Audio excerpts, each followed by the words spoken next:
എല്ലാവർക്കും നമസ്കാരം. ഞാൻ സരിതാ മഹേശ്വരൻ. ഇന്ന് ശ്രീമദ് വാൽമീകി രാമായണത്തിൻ്റെ ബാലകാണ്ഡത്തിലെ 57ാമത്തെ സർഗം നമ്മൾ ആരംഭിക്കുകയാണ്. കഴിഞ്ഞ ദിവസം കണ്ടത് വിശ്വാമിത്രനും വസിഷ്ഠനും കൂടി നടത്തിയ യുദ്ധത്തിൽ വിശ്വാമിത്രൻ്റെ അസ്ത്രങ്ങളും ആയുധങ്ങളുമൊക്കെ നിർവീര്യമാക്കി ചെയ്തു വസിഷ്ഠൻ. അതോടുകൂടി വിശ്വാമിത്രന് തിരിച്ചറിവുണ്ടായി, ക്ഷാത്രബലം ഒന്നുമല്ല, ബ്രഹ്മബലം അതൊന്നു മാത്രമുണ്ടെങ്കിൽ ബാക്കി എന്തിനെ വേണമെങ്കിലും, ഈ ലോകത്ത് എന്തിനെ വേണമെങ്കിലും തോൽപ്പിക്കാം എന്ന് അദ്ദേഹത്തിന് മനസ്സിലായി. ആ ശക്തിയാണ് ഏറ്റവും വലിയ ശക്തി എന്ന് തിരിച്ചറിവുണ്ടായവനായ ആ വിശ്വാമിത്ര മഹർഷി തപസ് ചെയ്യാൻ പോവുകയാണ് എന്ന് പറഞ്ഞുകൊണ്ടാണ് കഴിഞ്ഞ സർഗം അവസാനിപ്പിച്ചത്. നമുക്ക് ഇന്നത്തെ ശ്ലോകങ്ങൾ ചൊല്ലി നോക്കാം. ഒന്നാമത്തെ ശ്ലോകം: തതസ്സന്തപ്ത ഹൃദയ സ്മരൻ നിഗ്രഹമാത്മന വിനിശ്വസ്യ വിനിശ്വസ്യ കൃതവൈരോ മഹാത്മന. തതസ്സന്തപ്ത ഹൃദയ, സ്വയം സന്തപ്ത ഹൃദയനായിക്കൊണ്ട്, ഞാൻ തോറ്റുപോയില്ലോ, ആ വസിഷ്ഠൻ്റെ മുമ്പിൽ എന്തെല്ലാം ആയുധങ്ങൾ പ്രയോഗിച്ചു, അതുകൊണ്ടൊന്നും ഒരു കാര്യം ഉണ്ടായില്ല എന്ന് വിചാരിച്ചിട്ട് താൻ തോറ്റുപോയി എന്നുള്ള ആ ദുഃഖത്തോടു കൂടിയിട്ട്, അതാണ് സന്തപ്ത ഹൃദയ, ഹൃദയം തപിക്കുന്നവനായിട്ട്. എന്തുകൊണ്ടാണ് അങ്ങനെ വന്നതെന്ന് പറയാണ്. ആത്മനഃ നിഗ്രഹം സ്മരൻ സന്തപ്ത ഹൃദയ, തന്നെ തന്നെ നിയന്ത്രിക്കേണ്ടതായിട്ട് വന്നുല്ലോ. അതായത് ഇനി എന്ത് പ്രയോഗിച്ചിട്ടും കാര്യമില്ല എന്നുള്ളൊരവസ്ഥയിലേക്ക് മാറിപ്പോയി. പിന്നെ ഇനി എന്ത് യുദ്ധം ചെയ്തിട്ട് എന്താ കാര്യം?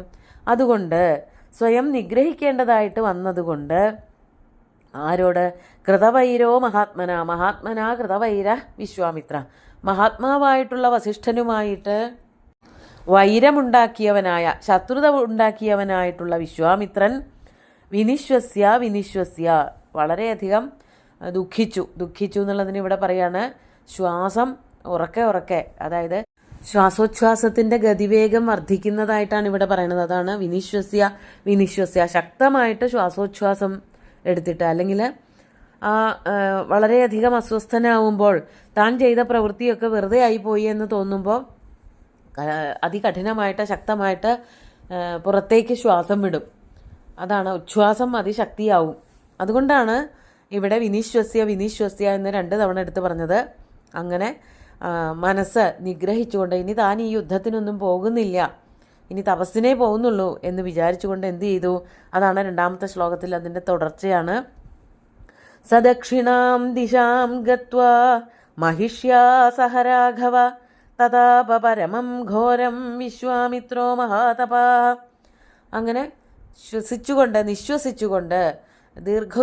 നിശ്വാസങ്ങൾ ഉതിർത്തുകൊണ്ട് വിശ്വാമിത്ര മഹർഷി മഹിഷ്യാസഹ, മഹിഷിയോട് കൂടിയിട്ട്, തൻ്റെ പത്നിയോട് കൂടിയിട്ട്, അല്ലയോ രാഘവ, അല്ലയോ ശ്രീരാമ, ദക്ഷിണാം ദിശാം ഗത്വ, ദക്ഷിണ ദിക്കിലേക്ക് പോയിട്ട്, എവിടെയാണോ അവർ വർത്തിച്ചിരുന്നത് അവിടെ നിന്ന് തെക്ക് ദിക്കിലേക്ക് പോയിട്ട്, വിശ്വാമിത്രോ മഹാതപാഹ ഘോരം പരമം തഥാപ, മഹാതപസ്വിയായിട്ടുള്ള വിശ്വാമിത്രന് അതികഠിനമായിട്ട് തപസ് ചെയ്യാൻ അറിയാഞ്ഞിട്ടല്ല, രാജാവായതുകൊണ്ട് രാജ്യം ഭരിച്ച് ഋഷി തുല്യനായിട്ടുള്ള രാജാവായിട്ട് വർത്തിച്ചു വരികയായിരുന്നു.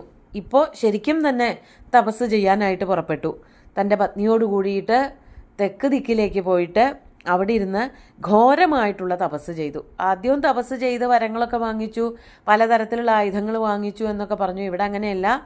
ഇവിടെ തൻ്റെ ക്ഷാത്ര തേജസ് ഒഴിവാക്കിക്കൊണ്ട് ബ്രഹ്മതേജസ് ഉണ്ടാവാൻ വേണ്ടിയിട്ട് കഠിനമായിട്ട് തപസ് ചെയ്യാൻ ആരംഭിച്ചു.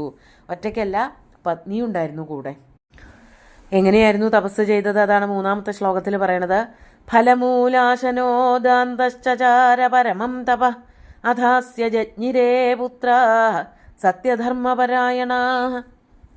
ഫലമൂലാശനഃ, തപസ് ചെയ്യാൻ തുടങ്ങിയതോടു കൂടിയിട്ട് വിശ്വാമിത്രൻ മറ്റു തരത്തിലുള്ള ഭക്ഷണങ്ങളൊക്കെ ഉപേക്ഷിച്ചു. വേവിച്ച ഭക്ഷണങ്ങളൊന്നും കഴിക്കാതെയായി.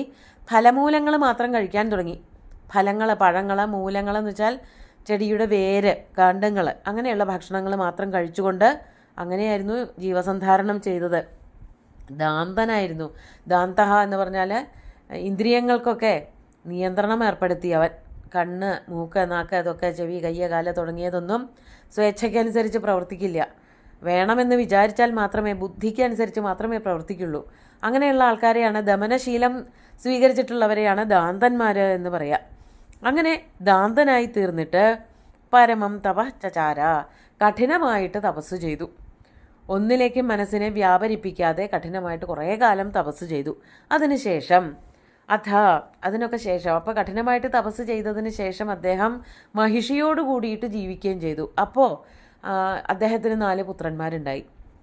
ആദ്യം അദ്ദേഹത്തിൻ്റെ പുത്രന്മാരെയൊക്കെ വസിഷ്ഠൻ്റെ ആശ്രമത്തിൽ വെച്ചിട്ട് വസിഷ്ഠൻ കൊന്നുകളഞ്ഞു എന്നൊക്കെ പറഞ്ഞുവല്ലോ തൻ്റെ ശക്തി കൊണ്ട്. അങ്ങനെയുള്ള ആ വിശ്വാമിത്രൻ, പുത്രദുഃഖം അനുഭവിക്കുന്നവനായിട്ടുള്ള വിശ്വാമിത്രന് പിന്നെയും പുത്രന്മാരുണ്ടായി. ആരൊക്കെയാണ്? അതാണ് സത്യധർമ്മപരായണന്മാരായിട്ടുള്ള പുത്രന്മാർ. സത്യത്തിലും ധർമ്മത്തിലും വളരെ ശ്രദ്ധ നേടിയവരായിട്ടുള്ള 4 പുത്രന്മാരാണ് അദ്ദേഹത്തിനുണ്ടായത്. അവരുടെ പേര് 4-ാമത്തെ ശ്ലോകത്തിൽ പറയാണ്. ഹവിഷ്യന്തോ മധുഷ്യന്തോ ദൃഢനേത്രോ മഹാരഥ പൂർണ്ണേ വർഷസഹസ്രേ തു ബ്രഹ്മാലോകപിതാമഹ. ഇതിങ്ങനെ അടുത്ത ശ്ലോകത്തിലേക്ക് ഇങ്ങനെ വ്യാപിച്ചു നിൽക്കുന്നതാണ്. 4 മക്കളുടെ പേര് പറയാണ്. ഹവിഷ്യന്തൻ, മധുഷ്യന്തൻ, ദൃഢനേത്രൻ, മഹാരഥൻ എന്നിങ്ങനെ 4 പുത്രന്മാർ. സത്യധർമ്മപരായണന്മാരായിട്ട് 4 പുത്രന്മാരുണ്ടായി എന്ന് പറഞ്ഞിട്ട് അടുത്ത ഒരു വിഷയത്തിലേക്ക് കടക്കുകയാണ്. അങ്ങനെ വർഷസഹസ്രേ പൂർണ്ണേ, 1000 വർഷങ്ങൾ തപസ് ചെയ്ത് അങ്ങനെ കുറേ കാലം തപസ് ചെയ്ത് കഴിച്ചു കൂട്ടി. പിന്നെ മഹിഷിയോടുകൂടി ജീവിച്ചു. വളരെ തികഞ്ഞ നിയന്ത്രണത്തോടു കൂടിയിട്ടൊക്കെ തന്നെയാണ് ജീവിച്ചത്. അങ്ങനെ 4 പുത്രന്മാരുണ്ടായി. അതിനുശേഷം 1000 കൊല്ലം കഴിഞ്ഞു. അപ്പോൾ എന്തു ചെയ്തു? ആരാ വന്നത്? ലോകപിതാമഹ ബ്രഹ്മാതു, ലോകത്തിൻ്റെ മുഴുവനും പിതാമഹനായിട്ടുള്ള ലോകസ്രഷ്ടാവായിട്ടുള്ള ബ്രഹ്മാവ് അവിടേക്ക് വരികയാണ്. എന്നിട്ട് പറഞ്ഞു, അബ്രവീൻ മധുരം വാക്യം വിശ്വാമിത്രം തപോധനം. തപോധനം വിശ്വാമിത്രം മധുരം വാക്യം അബ്രവീത്. തപോധനനായിട്ടുള്ള വിശ്വാമിത്രനോട് 1000 വർഷക്കാലമൊക്കെ തപസ് ചെയ്താൽ പിന്നെ തപോധനൻ എന്നല്ലാതെ എന്താ വിളിക്കുക? അങ്ങനെയുള്ള വിശ്വാമിത്രനോട് മധുരം വാക്യം, മധുരമായിട്ട് ഈ വാക്കുകൾ, മധുരമായിട്ടെന്ന് വെച്ചാൽ കേൾക്കാൻ ഇമ്പമുള്ളതായ, ഏറ്റവും ആഗ്രഹിച്ചിരിക്കുന്നതായ, വിശ്വാമിത്രന് കേൾക്കണമെന്ന് മോഹമുള്ളതായിട്ടുള്ള ഈ വാക്യം, മധുരം വാക്യം അബ്രവീത് പറയുകയും ചെയ്തു. എന്താ പറഞ്ഞത്? അതാണ് അടുത്ത ശ്ലോകത്തിലെ, ഈ ശ്ലോകത്തിൻ്റെ തന്നെ പിന്നത്തെ വരിയാണ്. ജിതാരാജർഷിലോകാസ്തേ തപസാ കുശികാത്മജ അനേന തപസാ ത്വം ഹി രാജർഷിരിതി വിദ്മഹേ. ജിതാഹ രാജർഷിലോകാഹ തേ തപസാ, ഹേ കുശികാത്മജ, അല്ലയോ കുശികപുത്ര, കുശികന്റെ വംശത്തിൽ പിറന്നവനെ ഗാധിനന്ദന വിശ്വാമിത്ര, തപസ തേ തപസ, അങ്ങ് ചെയ്ത തപസ്സുകൊണ്ട് രാജർഷിലോകാഹ ജിതാഹ, രാജർഷിലോകങ്ങൾ ജയിക്കപ്പെട്ടിരിക്കുന്നു. അതായത് രാജർഷിലോകം തോറ്റു അങ്ങയുടെ മുമ്പിൽ. അങ്ങയോളം വലിയൊരു രാജർഷി ഈ ഭൂമിയിൽ ഇല്ലാതെയായി.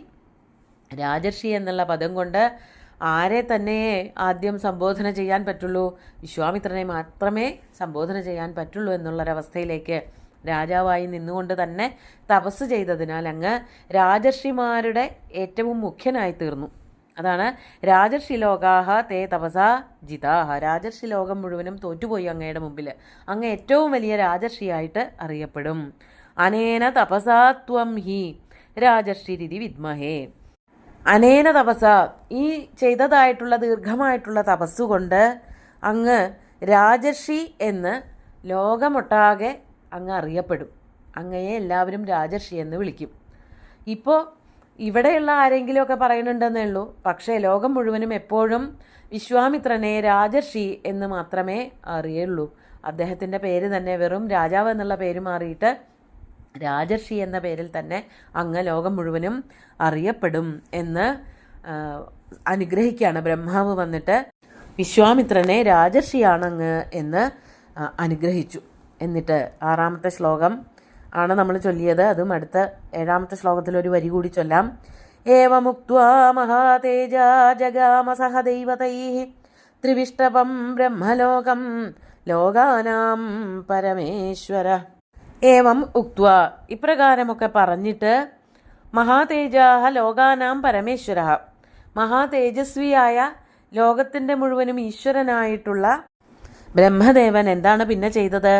ദൈവതൈഹി സഹ, ദേവന്മാരോടുകൂടിയിട്ട് ത്രിവിഷ്ടപം ബ്രഹ്മലോകം ജഗാമ, ത്രിവിഷ്ടപം ബ്രഹ്മലോകം, ത്രിവിഷ്ടപത്തിലൂടെ ബ്രഹ്മലോകത്തിലേക്ക് പോവുകയും ചെയ്തു. സ്വർഗലോകം വഴി ബ്രഹ്മലോകത്തിലേക്ക് യാത്രയായി. ദേവന്മാരുണ്ടായിരുന്നു കൂടെ. ദേവന്മാരോട് കൂടിയിട്ട് ബ്രഹ്മദേവൻ ബ്രഹ്മലോകത്തേക്കും പോയി. ഇപ്പോൾ എന്താണ് സംഭവിച്ചത്? അങ്ങ് രാജർഷിമാരിൽ വെച്ച് ഏറ്റവും മുൻപനായിട്ട് അറിയപ്പെടും എന്ന് അനുഗ്രഹം കൊടുത്തു. പക്ഷേ ആ അനുഗ്രഹം വിശ്വാമിത്രന് അത്ര ഇഷ്ടമായില്ല. അതെന്തുകൊണ്ടാണെന്നുള്ളത് അടുത്ത ദിവസം നോക്കാം. ഇന്നത്തെ ശ്ലോകങ്ങൾ ഒന്നുകൂടി ചൊല്ലാം.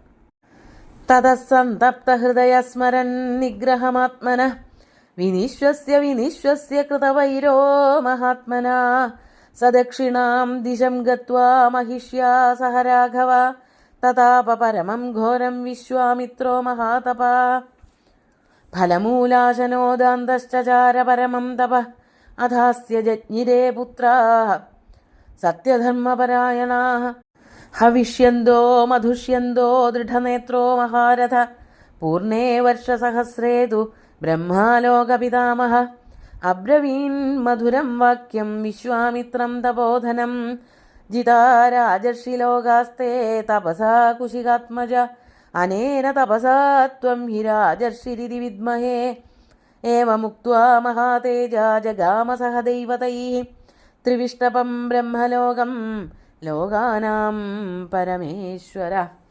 7ാമത്തെ ശ്ലോകത്തിൻ്റെ ബാക്കി കൂടി ഇവിടെ ചൊല്ലാനുണ്ട്. അത് അടുത്ത ദിവസം അതിൻ്റെ അർത്ഥം പറയാം.